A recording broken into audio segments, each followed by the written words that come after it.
कुछ कहानियां डराती नहीं, सिखाती है। ये कहानी भी ऐसी ही है जो एक लालच में डूबे आदमी को अंधेरे से रोशनी की ओर ले जाती है। मगर रास्ता बहुत डरावना था। गांव के खेत में गोपाल नाम का किसान हल चल रहा था। तभी वहां रघु पहुंचा और बोला। तूने इस बार फिर उधार के बीज लिए? रघु हंसते हुए बोला।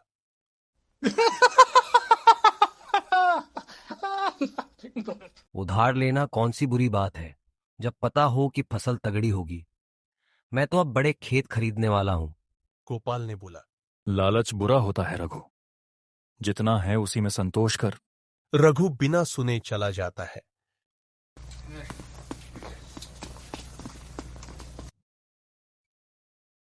गांव की चौपाल पर गांव का एक बुजुर्ग बाबा बैठे थे।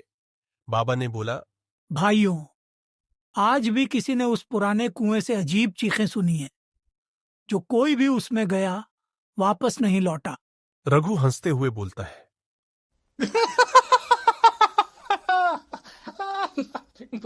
डरपोक हैं सब, भूत भूत कुछ नहीं होता। रघु की बेटी नीला बोलती है, बाबा वहां मत जाना, लोग सच में डरते हैं। रघु गुस्से में बोलता है। डर और नुकसान दोनों मेरे खेतों से दूर हैं। रात का समय था।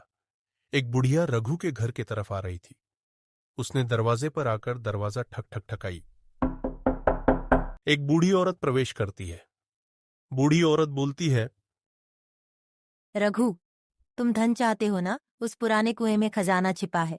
रघु आश्चर्य में बोला। तू कौन है?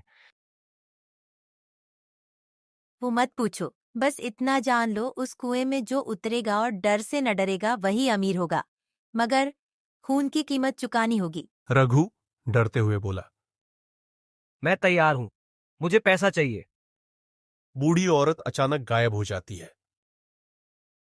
रघु कुआं के पास जाता है। तेज हवा चल रही थी, पेड़ सरसरा रहे थे और दूर कुत्ते भौंक रहे थे। रघु कुएं में रस्सी डालकर नीचे उतरता है। कुएं के अंदर अजीब आवाजें गूंजती हैं। रघु, रघु, क्या तू तैयार है? रघु डरते हुए बोला।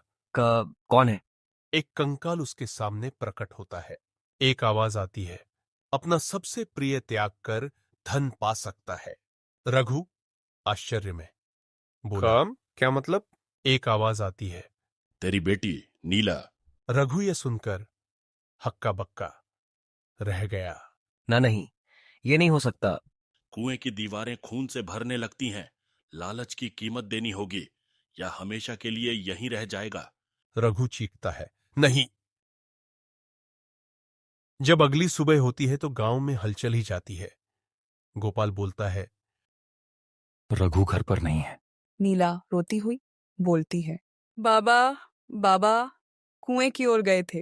गांव वाले कुएं की ओर भागते हैं, रस्सी और बाल्टी लेकर।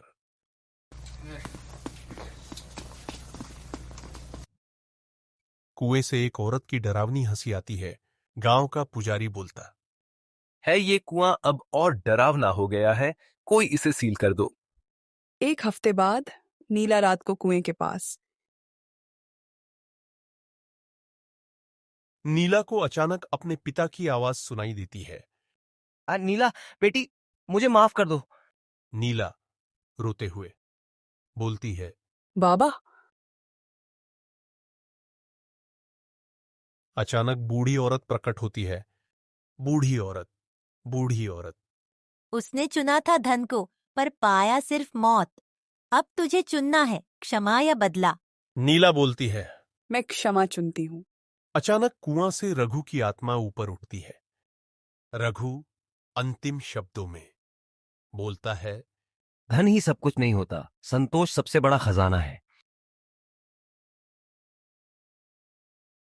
गांव में अब खेती की तस्वीर बदल चुकी थी। जैविक खेती ने किसानों को आत्मनिर्भर बनाया। गांव के बच्चे अब अपने खेतों में काम करने में गर्व महसूस करने लगे।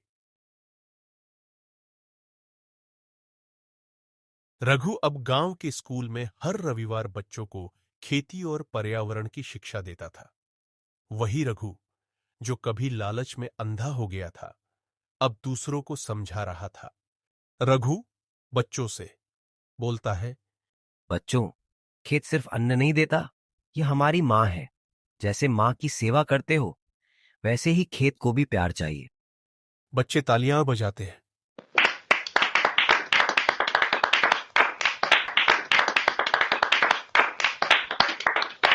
एक नया संकट आ गया था। एक दिन गांव में एक नई मुसीबत आ खड़ी हुई। पास के नगर से एक बिल्डर आया जिसने गांव के चारों ओर की जमीन खरीदने का प्रस्ताव रखा। बिल्डर बोलता है, यहाँ बड़ा कारखाना बनेगा, तुम लोगों को काम मिलेगा, पैसा मिलेगा, शहर जैसी जिंदगी जियोगे। कुछ किसान लालच में आ गए, लेकिन गोपाल और रघु ने इसका विरोध किया। गोपाल सभा में बोलता है, पैसे से जिंदगी नहीं, जमीन से चलती है। जरा सोचो, जब खेत ही नहीं रहेंगे तो अन्न कहां से आएगा?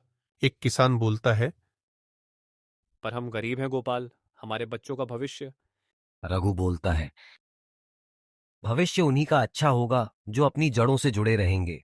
शहर हमें खा जाएगा, गांव हमें बचाएगा। फिर गांव के सभी लोगों ने मिलकर बिल्डर को रोकने की ठानी। औरतें, बूढ़े, बच्चे, सबने खेतों के चारों ओर मानव श्रृंखला बनाई। सोशल मीडिया पर यह खबर फैली, पत्रकार आए और सरकार को दखल देना पड़ा।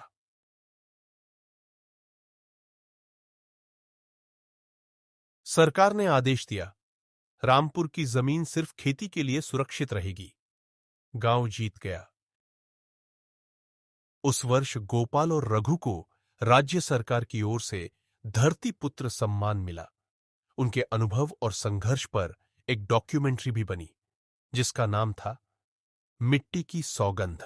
गांव में एक नया स्कूल खुला, जिसका नाम था गोपाल रघु आदर्श विद्यालय, जहां खेती, पर्यावरण, नैतिकता और आत्मनिर्भरता सिखाई जाती थी।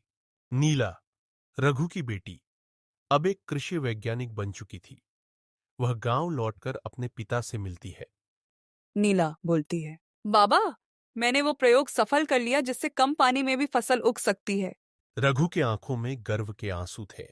बेटी, तुझसे बड़ा किसान कौन? तू तो इस मिट्टी की असली बेटा निकली। गोपाल हंसते हुए बोलता है, अब तो मैं निश्चिंत हूं, अगली पीढ़ी हमारे खेतों की रक्षा करेगी। हमें इस कहानी से यह शिक्षा मिलती है कि मिट्टी से जो जुड़ा वही उगा, फल, भविष्य और फक्र। ईमानदारी, संयम और प्रकृति से प्रेम ही स्थायी विकास का रास्ता है। लालच अंधा बनाता है, पर ज्ञान और सहयोग उजियारा फैलाता है।